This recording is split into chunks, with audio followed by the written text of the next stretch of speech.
అండి పీతలు తీసుకున్నా కదా, పీతల్లో కావాల్సిన పదార్థాలు ఉల్లిపాయలు, టమాటాలు, పచ్చిమిరకాయలు, అల్లము, చిన్నిపాయలు. ఇక చిన్నిపాయలు సింపుల్గా వేస్తున్నా.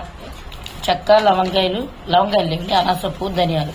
ఈసారి సింపుల్గా వేస్తున్నా. మసాలా కూడా ఎలా ఉండిద్దో చూద్దాం. అండి పీతలకు కావాల్సినవి కొంచెం తాలింపు వేసా, పసుపు వేసాను. ఫస్ట్ సారి రొయ్యలు వండుతున్నానండి, ఎలా వచ్చిద్దో చూద్దాం. పచ్చిమిరపకాయలు, పీతలకు కావాల్సిన పదార్థాలు వేసి పీతలకు ఫస్ట్ సారి పీతలు వండుతున్నాను. ఫస్ట్ నూనె వేసి కొంచెం వేడినాక కరివేపాకు, పచ్చిమిరకాయలు, టమాటాలు, ఉల్లిపాయలు అన్ని తాలింపులు వేసి కొంచెం పసుపు వేసి బాగా ఏగనివ్వాలి. ఎర్రగా వేగిన తర్వాత టమాటాలు బాగా వేగినాయి. నేను తర్వాత బాగా ఇది కూడా ఎర్రగా వేపేసేసి మసాలా బాగా వేగిందంటే ఇప్పుడు పీతలు వేసుకుంటున్నాము.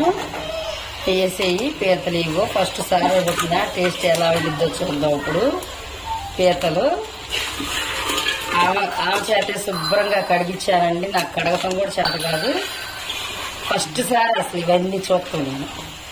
ఉప్పు కారం వేయలేదు, వేస్తా అప్పుడు. ఇగోండి వేగిని కొంచెం ఉప్పు నాకు చేతితో వేస్తేనే క్వాలిటీ అది కరెక్ట్గా తెలిసిద్దండి. అదిగో ఉప్పు వేసాను, బాగా మగ్గుతున్నాయి. తర్వాత కారం, కొంచెం టేస్ట్కి తగ్గ కారం, ఉప్పు వేసేసాను. ఉప్పు ఇందాక వేసా, కొంచెం మగ్గుతుంది. అదిగోండి రొయ్యలు కాదు, సారీ పీతలు రెడీ అయింది ఫ్రెండ్స్. కొత్తిమీర అయితే రెడీ అయిపోయినట్టే. కొత్తిమీర వేసా లాస్ట్కి.